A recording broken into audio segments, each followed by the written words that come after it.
We just had a great talk by Dr. Ingham about sea otters. We'll touch a little bit on that in a few minutes as well. Just to introduce myself, I'm Mark Tezel. I am a member of the Association of National Park Rangers.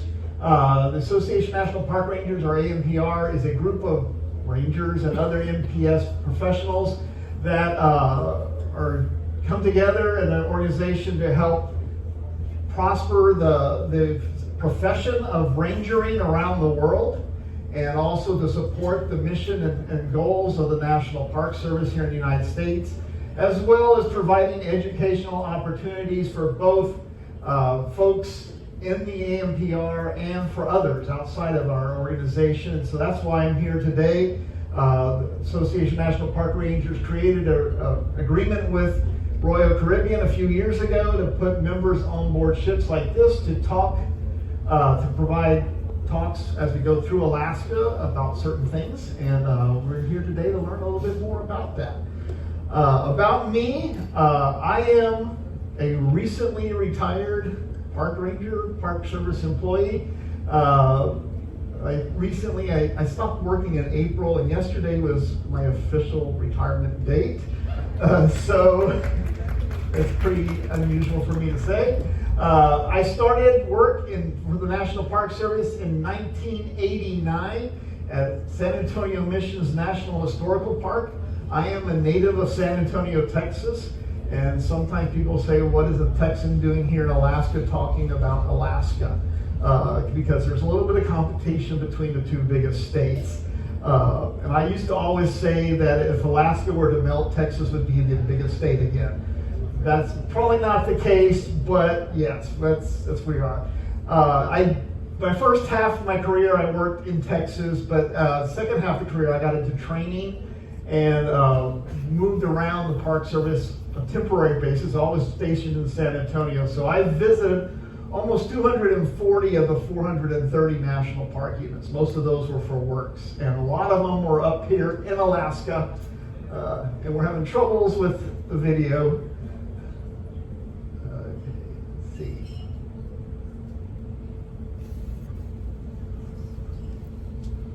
Did I hit the blackout button? Okay.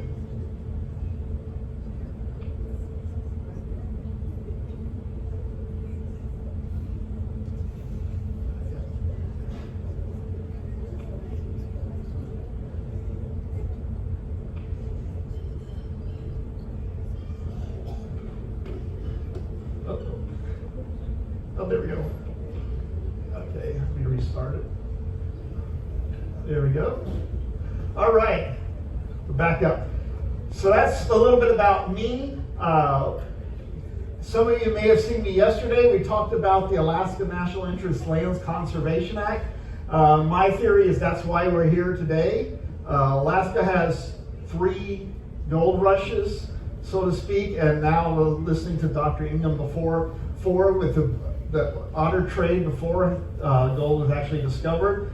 The third one that I always talk about is the gold rush of tourism, because the NILCA, or the Alaska National Interest Lands Conservation Act, is what brings us to Alaska most of the time. Before that, most people were not interested in Alaska, as seen as a frozen wasteland, but folks now come to Alaska to see what amazing things that were set aside as part of that legislation. Just to give you an idea before we get into Sitka and the CCC, where we are right now, for those of you who were with us yesterday, if you look out the back window, great view.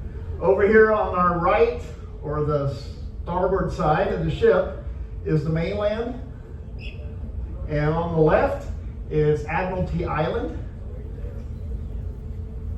This side, that side is the mainland, this side is Admiralty Island. So we are headed up into what's commonly referred to as the Inside Passage. If you woke up a little bit earlier this morning and I thought the ship was not moving anymore, it's because we're now protected from all that chop out there in the northern Pacific. The Inside Passage is this area, these channels or passages between the mainland and the island chains on the right outside of it. And more importantly, as we talked about yesterday, we are now surrounded by Tongass National Forest. So the Alaska National Interest Lands Conservation Act was an act that expanded not only the National Park Service to over 54 million acres in Alaska alone, but also the national forests that were here. So Tongass National Forest is the largest national forest in the country at 16.7 million acres.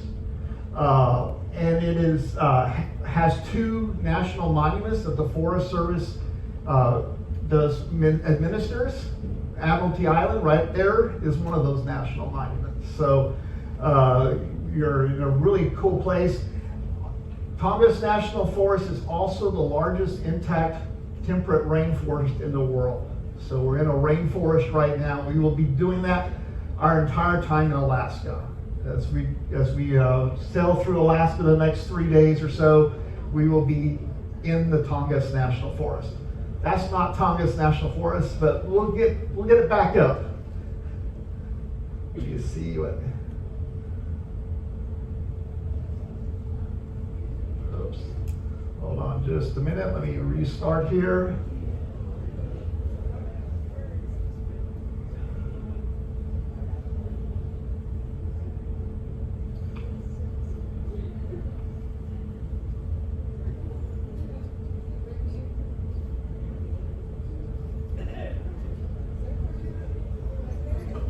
iPad's not wanting to work, so sorry about that. Let me restart.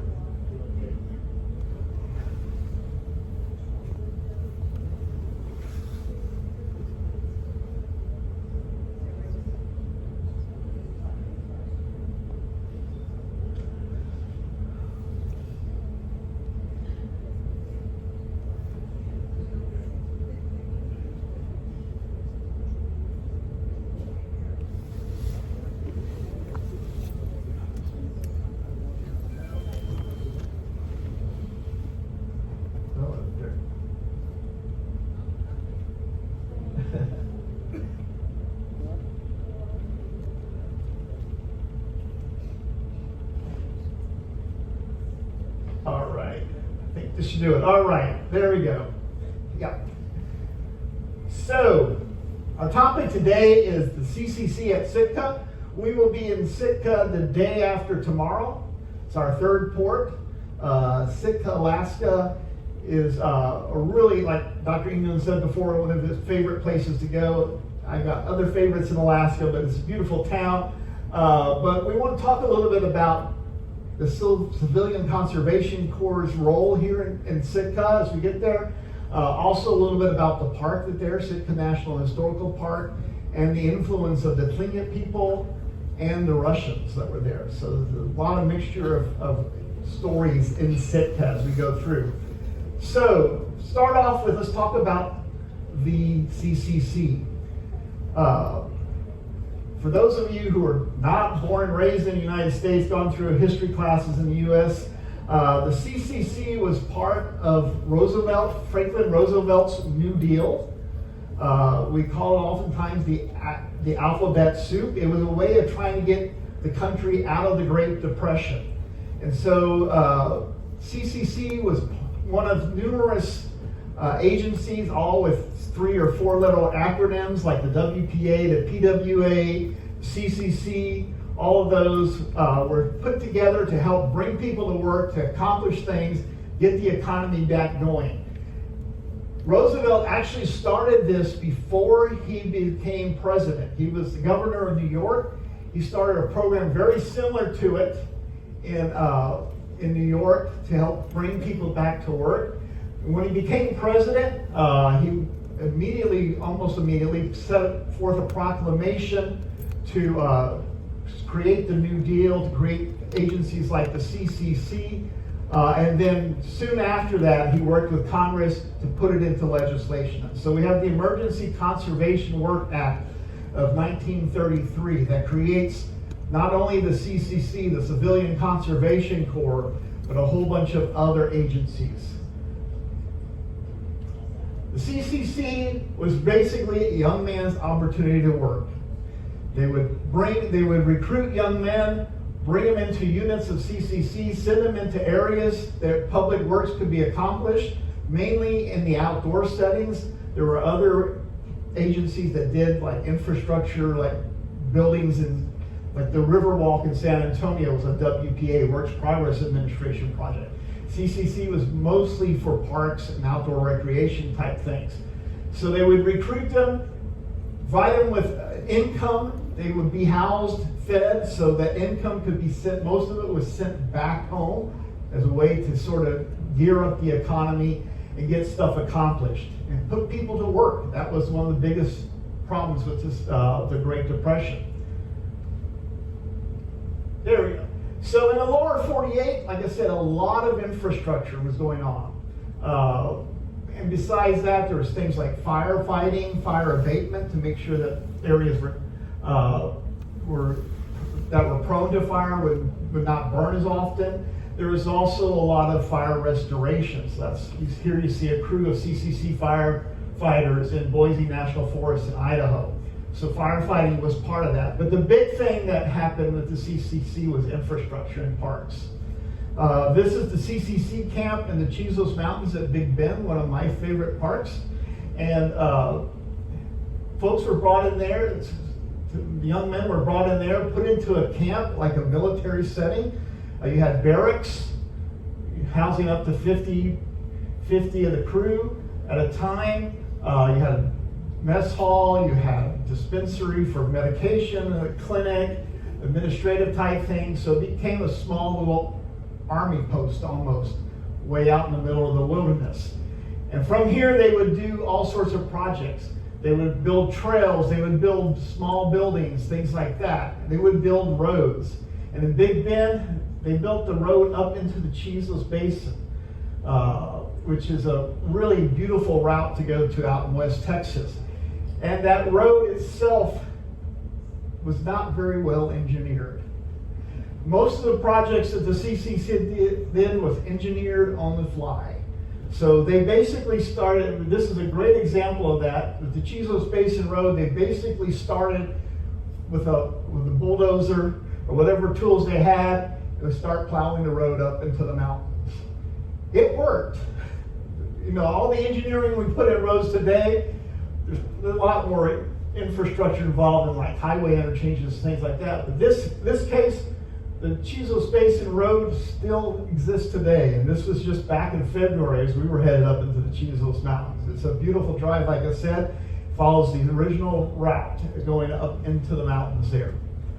So that was here, or not here, we're in Alaska now, down in the lower 48 states. That was what the CCC was all about.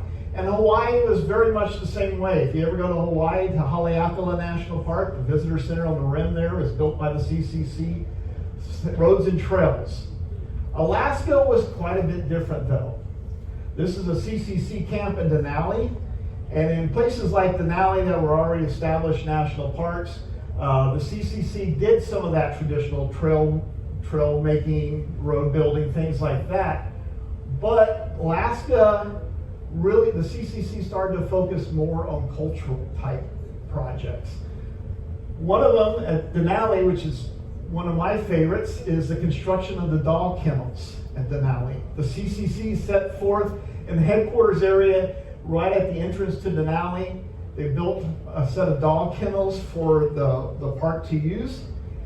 Denali is the only national park in the country that has in its legislation that enabled a park that we will have dog kennels. We have a sled dog program at Denali, and it's still used today. The sled dogs are used in the winter to help supply things out in the back country of Denali. All the roads are closed, so they'll get supplies, and they'll even create winter trails for folks to ski on, things like that. So it is still in use today, and most of the structure, or some of the structures from the CCC are still there today. So this is back October last year. We were at Denali, and the kennel house right here is the original one from the CCC. It's actually on the National Register of Historic Places. So it's a cool place to see. If you ever get a chance to go to Denali, even in the summer they'll do sled dog demonstrations, so go up there and take a look at that. It's a good way to see some of the handiwork of the CCC in Alaska. But beyond that, beyond just building things, the CCC in Alaska did a couple of other things. Reindeer herding. North of the Arctic Circle, they would recruit Native Alaskans and have them herd reindeer for use around for the small communities. This is Kotzebue, Alaska. So they would herd reindeer for the indigenous folks to use. Also the sales, so again, you're trying to drive the economy up and things like that. So reindeer herding, other types of cultural projects, but here in southeast Alaska and at Sitka, it was a lot about cultural restoration and preservation. So Sitka, like we said, will be there the day after tomorrow. There were some of those traditional infrastructure type projects. The Works Progress Administration, the Public Works Administration, came in and built City Hall, built the Recreation Hall, so you may see some of those buildings around. The CCC, on the other hand, focused mainly on carving totem poles and recarving totem poles, and so we'll talk about that in a minute. A little bit about Sitka. In 1890, Sitka Park became the first national park site in Alaska. It was 27 years before Denali, or Mount McKinley National Park, was created. It was set aside to help preserve the Tlingit culture, which is the indigenous culture to the area, as well as Russian influences in the area. And so both of them are going to be visible when you get to Sitka. It went through many different names through the years, and now it's called Sitka National Historical Park, but it's also one time called Government Park. It's also called Sitka National Monument. So with ANILCA, the Alaska National Interest Lands Conservation Act, it became Sitka National Historical Park. The Tlingit are one of the primary focuses of Sitka National Historical Park. The Tlingit are one of the groups of indigenous people that call this area home. The archipelago of Prince William Islands we're going to be going up through. They were well adapted to the land. Dr. Ingham was talking about the fur trade, how they lived in harmony with the animals. Tlingit knew what their resources was, what their environment were, and lived well in harmony. They were primarily fishermen. They would create canoes that were 60 feet long out of some of the spruce and other trees that are in the area. In the wintertime, they would go out into the waters, fish for cod and others, using hooks and spears like that. In the summertime, that's when the bounty really started to hit, because they would stretch nets across the rivers and start catching the salmon that were coming upstream to spawn. They would take that salmon, they would dry it out, and use that to help augment their food supply through the winter. They did that as long with vegetation nearby, berries and other types of fruits and things nearby, so they did really well here on their own. That was until going too fast now. 1741, when the Russians come into this area. The Russians were looking to expand their Siberian fur operations, and so they move into Alaska, into this area of Alaska especially, and start setting up establishments. By 1799, they created the Russian American Corporation, which was basically here to harvest furs from otters and other animals. They had put together a truce sort of with the Tlingit, and they built a fort in what we now call Sitka, called Fort St. Michael. It's now called Old Sitka, but the Fort St. Michael was their outpost, and they established all sorts of Russian outposts, what you expect to find in a Russian outpost, including this building right here, which is the Russian bishop's house.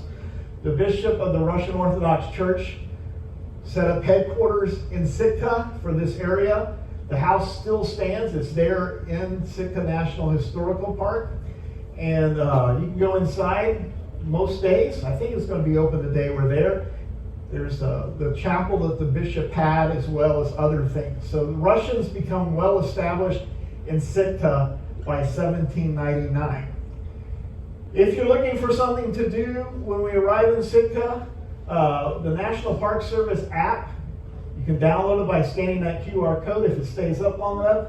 But they have a walking tour of Russian Sitka, including the Bishop's House, which you see there, St. Michael's Cathedral, some of the other sites around that are Russian related in Sitka, so you can follow that. There's also a self-guided tour of the lower floor of the Bishop's House. If it's open, you can do that as well. So you can get a little taste of Russian Sitka. All this started to fall apart in the 1800s began. The truce that the Russians created with the Tlingit did not last very long. The Russians started to take advantage of the hospitality of the Tlingit, and by 1802 things had come to a head. In 1802 there was a battle, the first battle of Sitka really, where eventually the Tlingit attacked the Russians, destroy Fort St. Michael, send the Russians out. And so the Tlingit get Sitka back to themselves. That lasted just a year or so before the Russians started coming back in. They started trying to establish Fort St. Michael's. 1804, we have another battle. And the Tlingit would have won the second battle except for the fact that they ran, part of their supplemental arms were destroyed by accident, really. And so they did not outright win the battle, but what happened was there was a truce, an uneasy truce between the Russians and the Tlingit for the rest of the time that Russia was in America, until up to the time that Russia sold Alaska to the United States and the Russians were gone. So this part of Sitka's story is that clash of cultures between Russia and the Tlingit people that were here long before the Russians were. All over fur trade, basically. So going back to the CCC, what the CCC came in during the Great Depression, one thing that they really wanted to accomplish here in all of Southeast Alaska is the renewal of that Tlingit culture. Some of it had been lost during the Russian time. A lot of it was lost because totem poles are carved of wood, right? And we're in a very temperate rainforest here, so they don't last all that long. So it was always a common thing to keep recarving totems throughout the years. So in that time, in all of Southeast Alaska, the CCC was used to recarve totem poles. So you'll see a lot of totem poles around Southeast Alaska. The CCC here was put together and administered by the Forest Service, not the Park Service, because Tongass National Forest is around us. And they would bring in large groups of youth from all around Alaska, because they were trying to preserve the culture here, and put them in camps, Ketchikan, Juneau, and Sitka, and start recarving the totem poles. You see here, these are some of the original totem poles at Sitka before the CCC got them. Like I said, you're in a temperate rainforest. Some of them fell over already. They're starting to decay. So what they want to do is renew that heritage by recarving some of those Tlingit totem poles. That's still going on today. Last year when we were on our cruise through Alaska, we stopped at Hoonah, Alaska, Icy Strait Point, and we had some folks recarving totem poles there. It's a fascinating thing to watch. It's very time consuming, and it's a very unusual or different type of art to see, but it's very beautiful as you go through it. So, back to Sitka. Most of the totems in Sitka were put together into a totem pole park. And this is also common around Southeast Alaska. There's a totem pole park in Ketchikan. They would bring some of these totems that they were recarving, put them together in a park, so they're not really in their original location, but they are recarvings of original poles. Totem Pole Park at Sitka is now a part of Sitka National Historical Park. That's the Totem Trail, or some people call it Lover's Lane. If you want to have a Lover's Lane experience, you can go there as well. But like Dr. Ingham said, as you get off the shuttle bus at the cultural center, if you walk along the coast towards past the Russian bishop's house, you'll get to the visitor center for the park, and that's where Totem Trail is. And I'll show you some maps here in a minute so you can find it. Also within the visitor center is Totem Hall. So some of the original pieces of some of the totems are still in there, as well as some of the artifacts and other related items to the totem carving. But I just thought for the next few minutes we'll take a quick little spin around some of the totems and talk a little bit about what you can see when you go to the Totem Trail. So, and I'm not the best at Tlingit language, so pardon if I don't say these names right, but I've looked them up and I've practiced, so hopefully I get them all right. So this is the Songhai pole. It's right there. You can see the circle next to the visitor center at the end of the parking lot. Portions of the original pole for this one are sitting in Totem Hall. Not much of it was left. It was over 100 years old before it was brought to Sitka, the original pole. So it's recarved, and what was left, the little small part of it that was left, was put in the visitor center in Totem Hall. It's also surrounded by a couple of house posts. These are smaller totems, basically, that were put next to a house to identify some feature about the house, the clan, or whatever. So, this pole itself, 55 feet high, is the first pole brought to the park. And it's a remnant of the pole, like I said, was inside the Totem Hall, so if you want to see that as well. Some of the figures, it's always fascinating trying to figure out what some of the figures are in the totem pole. You have the bear there at the bottom, a raven sort of halfway up, if you can see that, and then a watchman at the very top. We'll talk a little bit about some of these. So the bear was a symbol of family. Bears are seen as very family-oriented. They protect their family, things like that. They're also sort of the guardians of the forest. So they're seen as powerful and guarding the forest. So that's the bear right here. The raven, about midway through, the ravens are trickery. If you ever watch a raven trying to get food, they're going to be tricking you. So the raven's the trickster that's out there. Moving through this, the frog raven pole is the first one that you go outside the back of the visitor center. These poles, these first two poles are of the Haida culture or people. There was two groups of people here in the Prince William archipelago. Prince of Wales archipelago. The Tlingit and the Haida, they were very similar, but they also had distinct cultures and languages. So you'll hear us talk about Tlingit and Haida. These are Haida poles. The Haida poles are sort of meshed together. One figure sort of just blends up into the other pole figure as well. So when you see the Haida poles, you'll see it looks like it's sort of meshed together there. This one is 25 feet high, has the frog at the top. And the frog is also often associated with communicating between the different worlds, because the frog goes down into the water and it comes up to the surface. So they're the ones that are communicating between two worlds. The raven, as I said, is often the creator or a trickster. It's going to trick you out of something. It's also creating things by planting seeds and so forth. It reflects us.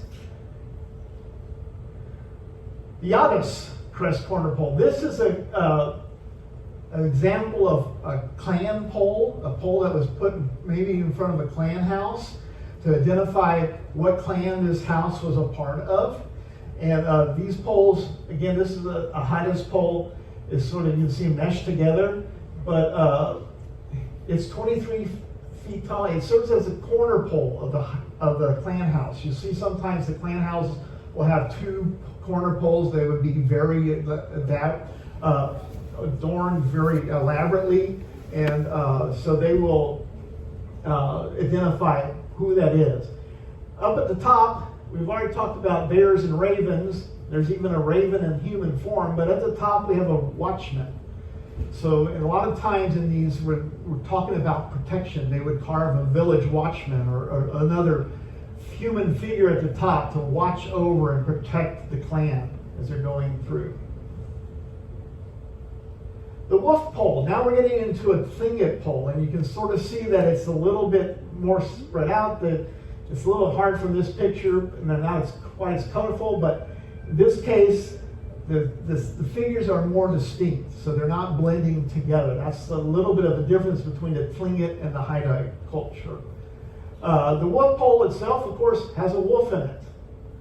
The wolf is a little conniving type figure, very resourceful figure, so that's one of it. And again, it has the village watchman at the top. So you sort of have the watchman overlooking the wolf. You make of that what you may, but maybe they're watching over the village to protect them from the conniving wolves around or something like that. Who knows?